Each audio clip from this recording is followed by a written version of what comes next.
Webale Sebo, Webale Banyabo for watching this broadcast, my friends in Uganda. This is Pastor Brad Abley with a Heart After God Bible Teaching Ministry, a ministry that is designed to take you deeper into the Word of God. By the way, I just reminded myself, if I'm doing a new series, if you go to my YouTube page, you can see that I'm doing a brand new series on sonship. What does it mean to be a son or daughter of God the Father? You can see that on my YouTube page. Just go to Brad Abley and you'll find it there. Now, I said that I'm in a series. This will be part 3 of my series, that you were made for more. You were made for more. Don't settle for less.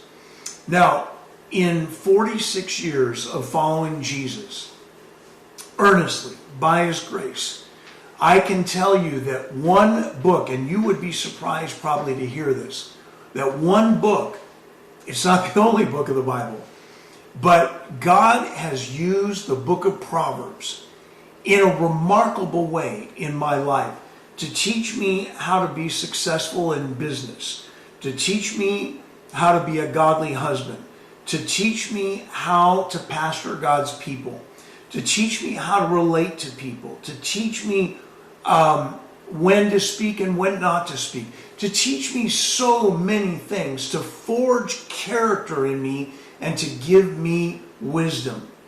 And so what I'd like to do is treat you for the next several broadcasts to how powerful the book of Proverbs is.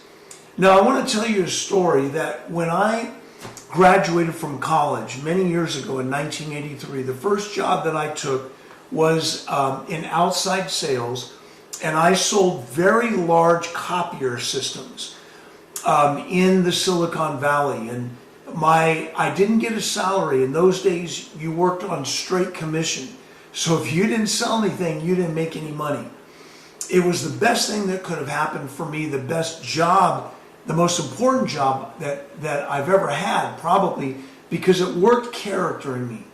What I mean by that is I would go in a 3-piece suit from business to business to business in my territory, and I would go inside the door, talk to the receptionist in the office, and try to find out who the decision maker was so I could set up a time to meet with that decision maker to see if I could sell them a copier, or I would say provide a copier.